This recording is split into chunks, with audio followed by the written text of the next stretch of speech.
오늘은 공동체 성경 읽기 188회차 말씀을 읽는 날입니다.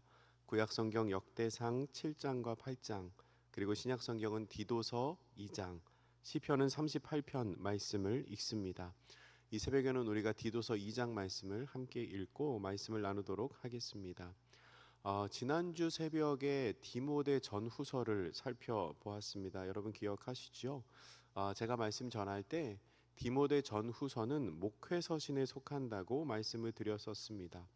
목회를 잘 감당하기 위한 지침이 들어있는 선배 목회자가 후배 목회자에게 쓴 편지이다 라고 말씀드렸었죠. 오늘 우리가 읽은 이 디도서도요, 디도서도 목회서신입니다. 그러니까 디모데 전서와 후서 그리고 디도서, 이 세 권의 편지를 목회서신이라고 부르는데요, 그래서 디도서에도 교회를 섬기고 그리고 성도들을 세우는 일에 대한 지침과 권면이 들어 있습니다. 디도서 1장에는 장로와 감독의 자격에 대하여 이야기합니다. 직분자들을 세울 때 이러한 기준을 가지고 세워야 한다는 거지요. 그리고 불순종하는 사람들을 조심하라고 권면합니다. 그리고 디도서 2장에서는 우리가 오늘 함께 읽은 이 본문 앞에까지 어떤 내용이 나오냐면 성도들에 대한 교훈을 말합니다. 늙은 남자, 늙은 여자, 그리고 젊은 여자와 젊은 남자, 종과 상전에 대한 권면을 하고 있습니다. 바울이 편지를 쓸 당시와 지금은 시대적인 상황이 많이 달라졌기 때문에 바울이 디도서에서 했던 그 권면을 그대로 가지고 와서 우리의 삶에 그대로 적용하기는 어려운 부분도 있습니다. 바울은 종과 상전에 대한 권면을 하지만 지금은 그런 신분 제도가 다 없어졌지요. 하지만 그 속에 흐르는 마음가짐과 정신, 그러니까 정직하고 성실하고 사랑해야 한다는 가르침은 이 시대를 살아가는 그리스도인들에게도 꼭 필요한 가르침입니다. 오늘 우리가 함께 읽은 디도서 2장 11절부터 14절까지의 말씀은 성도가 지켜야 할 윤리와 그리고 그렇게 해야 하는 이유에 대해서 바울이 말하고 있습니다. 11절에 보면 이렇게 시작을 합니다. 모든 사람에게 구원을 주시는 하나님의 은혜가 나타나 우리를 양육하시되. 아멘. 바울은 이 말씀에서 굉장히 특별한 표현을 사용합니다. 어떤 표현이냐면 하나님의 은혜가 우리를 양육하신다라는 표현입니다. 하나님의 은혜가 우리를 양육하신다. 그러니까 신실한 그리스도인으로 자라나도록 우리를 가르치시고 돌보시고 우리를 세워가시는 주체가 하나님의 은혜라는 것입니다. 하나님의 은혜가 우리로 하여금 거룩한 생활을 할 수 있도록 영적인 동기부여를 해주고 동시에 우리를 바른 방향으로 나아갈 수 있도록 도와준다는 겁니다. 다른 말로 하면 하나님의 은혜가 아니고서는 그리스도를 향해서 자라갈 수가 없다는 것입니다. 이 말씀은 디모데후서 2장 1절 말씀을 떠오르게 합니다. 제가 지난주 목요일에 디모데후서 2장으로 설교했거든요. 그러니까 제가 설교했으니까 저만 떠오를 수도 있어요. 디모데후서 2장 1절에 뭐라고 기록하냐면 내 아들아, 그러므로 너는 그리스도 예수 안에 있는 은혜 가운데서 강하고 라고 말했습니다. 새번역 성경 이렇게 번역하죠. 그러므로 내 아들이여, 그리스도 예수 안에 있는 은혜로 굳세어지십시오 라고 말했습니다. 그러니까 사역에 필요한 힘과 능력, 굳은 마음은 내 안에서부터 나오는 게 아니라 주님께로부터 은혜로 말미암아 주어진다는 겁니다. 내 능력으로 하는 게 아니라 그리스도 예수님의 능력과 은혜로 일하는 것이다 라고 말하는 거지요.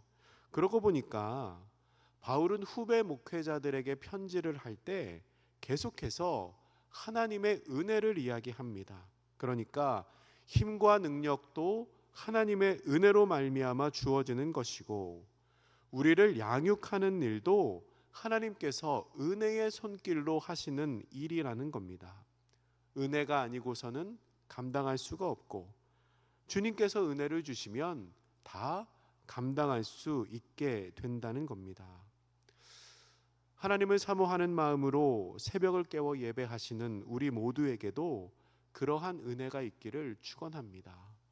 우리가 은혜 가운데 굳세어지고 또한 은혜 가운데 양육되는 사람들이 되어서 하나님이 기뻐하는 모습으로 자라가고 또한 하나님의 은혜로 매일매일을 살아가는 그런 저와 여러분 되시기를 축복합니다.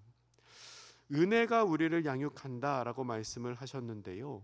그러면 어떻게 양육을 받아야 할까요? 오늘 본문의 12절과 13절 말씀은 은혜 가운데서 자라나는 우리의 모습이 어떠해야 하는지를 말씀합니다. 12절과 13절에 나오는 모습을 제가 요약해서 말씀드리면 버려야 할 것이 두 가지가 있습니다. 그리고 그렇게 살아야 할 것이 세 가지가 있습니다. 또 기다려야 할 것이 두 가지가 있습니다. 두 가지는 버리고 세 가지 모습으로 살아가며 또한 두 가지를 기다려야 합니다. 버려야 할 것 두 가지는 경건하지 않은 것과 이 세상의 정욕입니다. 바울은 디모데전서 4장 7절에서 망령되고 허탄한 신화를 버리고 경건에 이르도록 내 자신을 연단하라 라고 권면했었습니다. 여기에서 말한 망령되고 허탄한 신화는 거짓 교사들의 가르침이라고 지난번에 말씀을 드렸었습니다. 좁게 보면 이단의 가르침이고 넓게 보면 말씀대로 살지 못하게 하는 잘못된 기준들, 그 모든 것을 말하는 거지요. 그 모든 것이 경건하지 않은 것인데 그러한 삶의 모습을 버려야 한다는 겁니다. 그리고 바울은 또 버려야 할 것으로 말하는 게 이 세상의 정욕을 말합니다. 이 정욕이라는 것은 우리의 눈과 귀를 통해서 내 속에 들어와 내 마음을 빼앗는 모든 것을 말합니다. 잘못된 욕심을 말하는 거죠. 골로새서 3장 5절 말씀은 탐심은 우상숭배라고 말했습니다. 그러니까 잘못된 욕심, 정욕은 하나님 대신 다른 신을 섬기게 하는 우상숭배와 같다는 겁니다. 다른 신을 찾아가서 그 다른 신의 신상을 향해 절을 하는 것만이 우상숭배가 아니라 내 마음속에 들어온 잘못된 욕심도 우상숭배라는 거죠. 왜 그럴까요? 여러분, 우상숭배는 두 마음을 품는 겁니다. 성경적인 정의로 우상숭배가 뭐냐? 그러면 두 마음을 품는 거예요. 그러니까 내 마음속에 하나님이 계시다고 내가 생각하지만 그런데 다른 욕심이 들어와서 내 마음속에서 하나님만큼 그 자리를 차지하고 있다면 그게 바로 우상숭배라는 겁니다. 세상을 향한 욕심, 세상을 향한 탐심, 정욕, 그것이 나로 하여금 내 마음의 주인이신 하나님을 내 속에서 쫓아내는 우상숭배가 될 수 있다는 겁니다. 정욕이 그런 수단이 될 수 있기 때문에 바울은 버려야 한다라고 말하고 있습니다.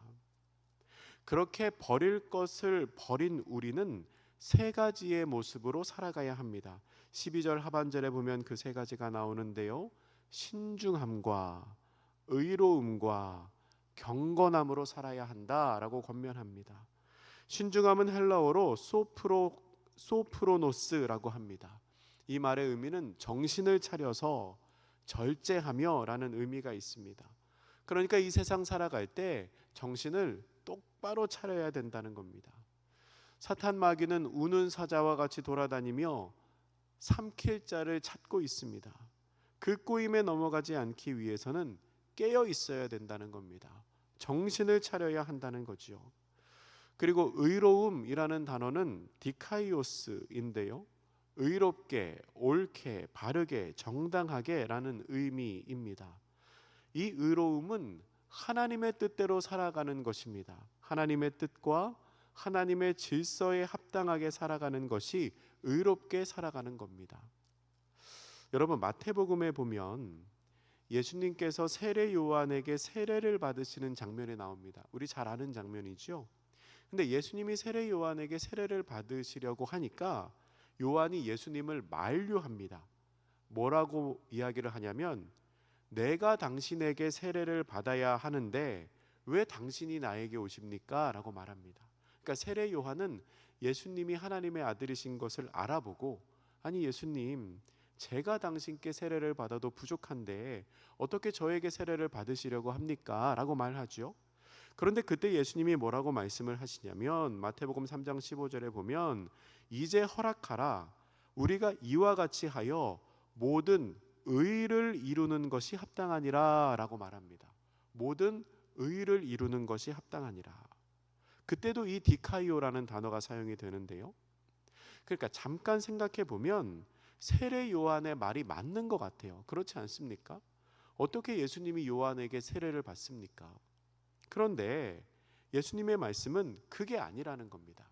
그렇게 하는 게, 그러니까 예수님께서 공생의 사역을 시작하실 때 요한으로부터 세례를 받음으로 말미암아 공적인 사역을 시작하는 게 의다, 하나님 보시기에 옳다, 그게 질서에 합당하다라고 말씀하시는 겁니다.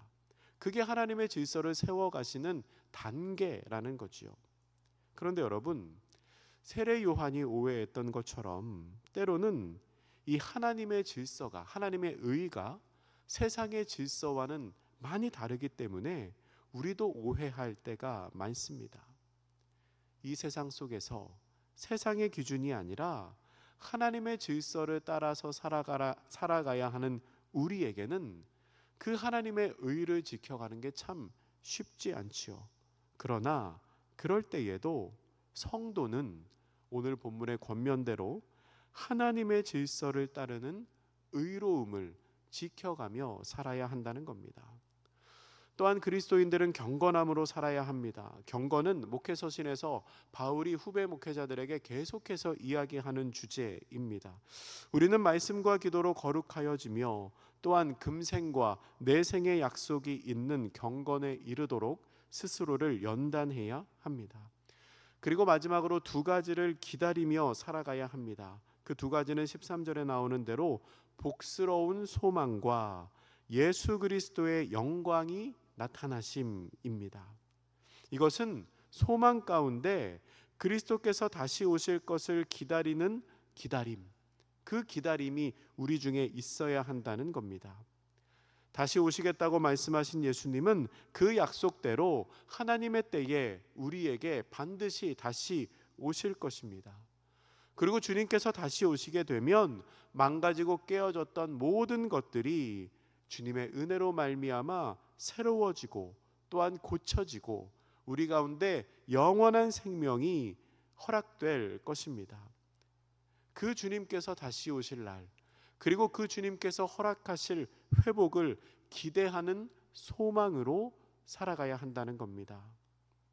말씀을 정리하면 모든 사람에게 구원을 주시는 하나님의 은혜가 우리를 양육하실 그때에 성도들은 경건하지 않은 것과 정욕을 버려야 합니다. 그리고 신중함과 의로움과 경건함으로 살아가야 합니다. 또한 그리스도의 영광이 나타나실 것을 소망 중에 기다려야 합니다. 여러분은 어떠십니까? 우리가 신앙생활을 하며 그리스도인으로 살아가며 버릴 것 잘 버리셨습니까? 그리고 하나님께서 기뻐하시는 모습대로 잘 살아가고 계십니까? 또한 현실의 어려움 가운데에서도 주님 오실 그때를 바라보는 소망을 잃어버리지 않고 그 소망을 기대하는 마음으로 살아가고 계십니까? 바라기는 하나님의 은혜가 우리를 양육할 때에 우리가 버릴 것은 버리고 또한 지킬 것은 잘 지켜가며 소망 중에 예수님을 닮아가는 모습으로 자라가는 우리 모두가 되시기를 주님의 이름으로 축원합니다. 이제 함께 기도하실 때에 주님, 우리가 주님의 은혜 안에서 조금씩 자라가는 성도가 되게 하여 주시옵소서. 우리가 무엇을 버려야 하겠습니까? 무엇을 지켜가야 하겠습니까? 분별하고 그렇게 살아가는 지혜를 허락하여 주시옵소서. 우리 함께 기도하겠습니다.